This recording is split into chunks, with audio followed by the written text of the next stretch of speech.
Hey guys, welcome back to another video. Today we're going to be reacting to what is Kafkaesque, the Philosophy of Franz Kafka by Pursuit of Wonder.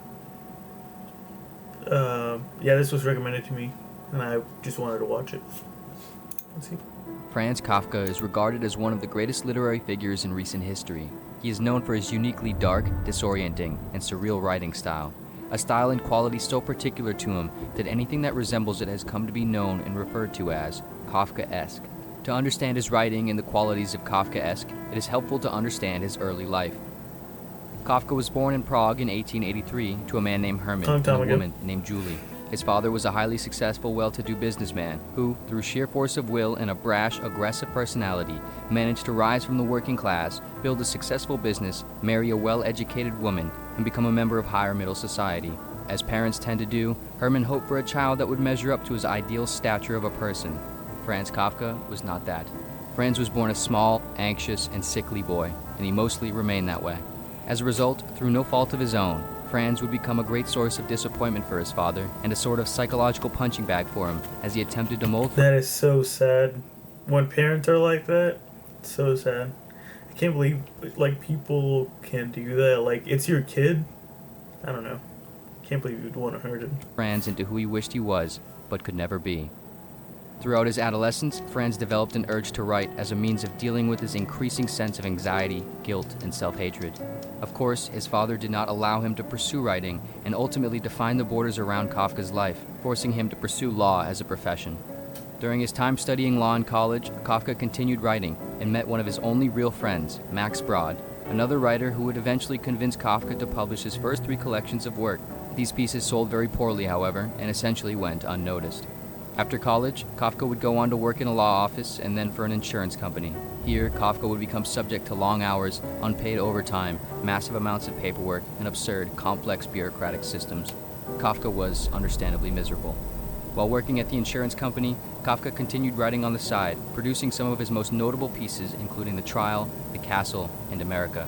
He did not attempt to publish any of these at the time, however, and even left much of his work unfinished, believing it to be unworthy.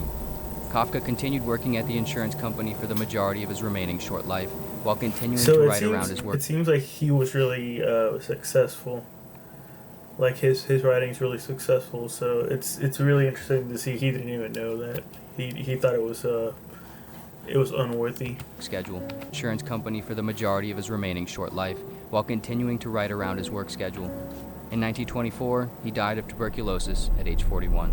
Wow. Kafka never went on to publish any more of his writing, nor did he ever personally receive any success or recognition for the small amount he did. He died believing that his work wasn't any good.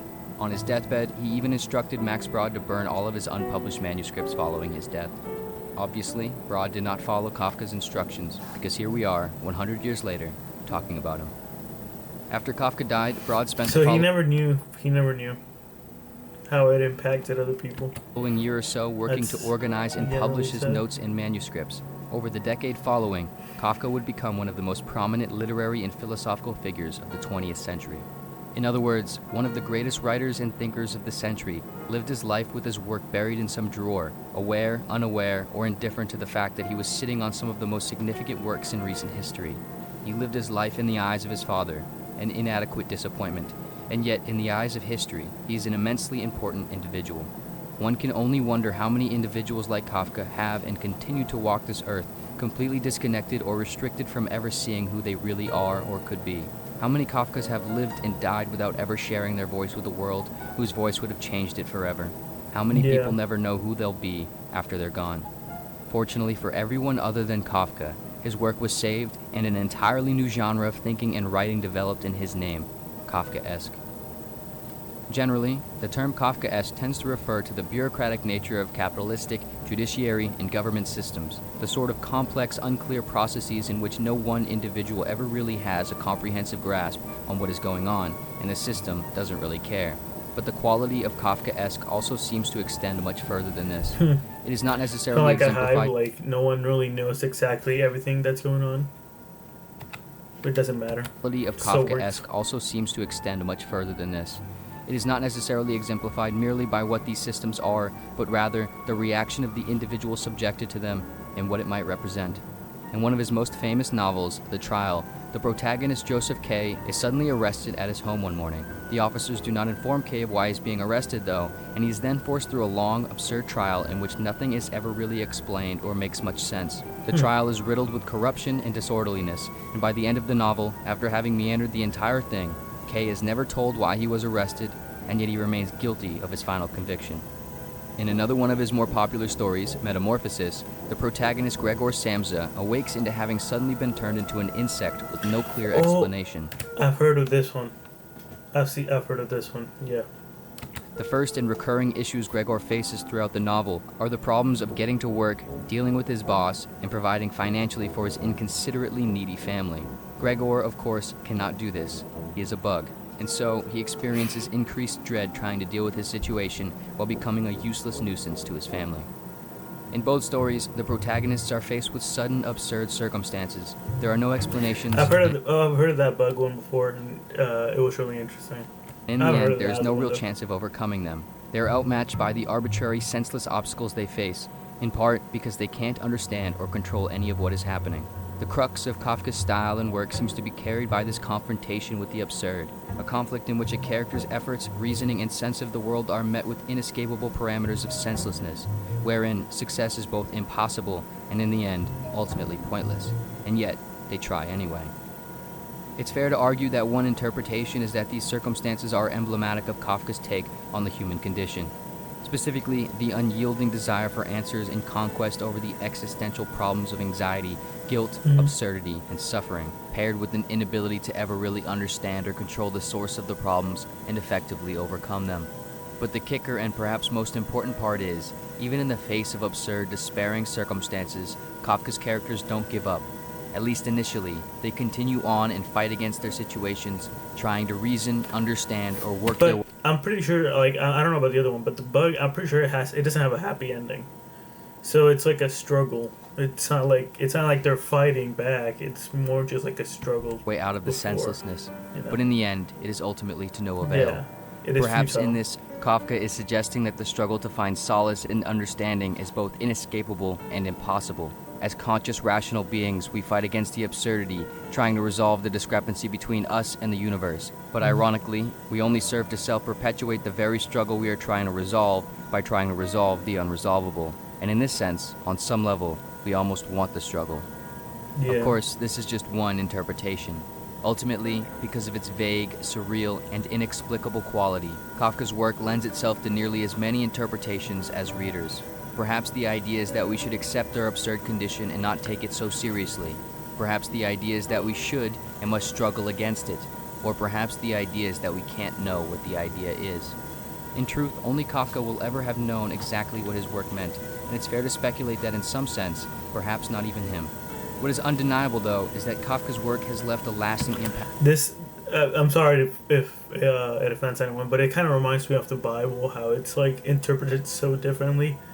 And I feel like these great books and things that have been written, they are all open for interpretation for some reason. It feels like if a book is open for interpretation, it's just a better book. I don't know.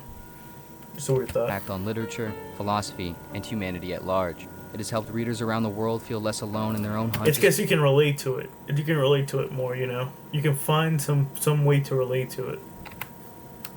Philosophy and humanity at large. It has helped readers around the world feel less alone in their own hunches of truth and moments of Kafkaesque experiences.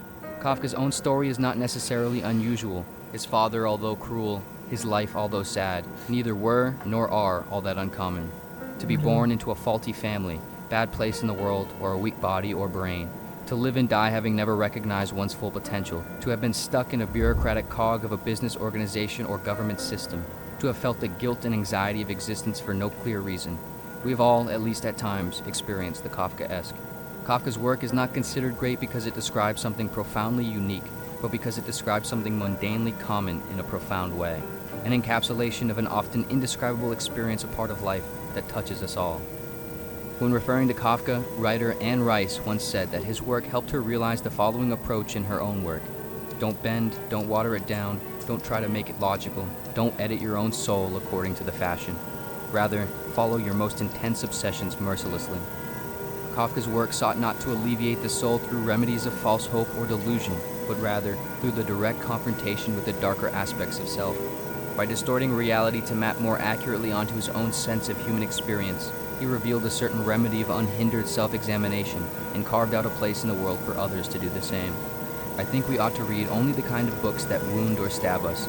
If the book we're reading doesn't wake us up with a blow to the head, what are we reading for? So that it will make us happy? Good Lord, we would be happy precisely if we had no books, wrote Kafka in a letter to a friend.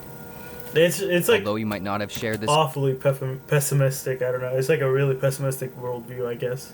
Explicitly, Kafka's work embodies and reminds us not that we wish to give up, but that despite all the absurdities and problems, we wish to continue. We wish to struggle against the universe and forge our own way. We wish to find and connect over honesty, however hard it may be.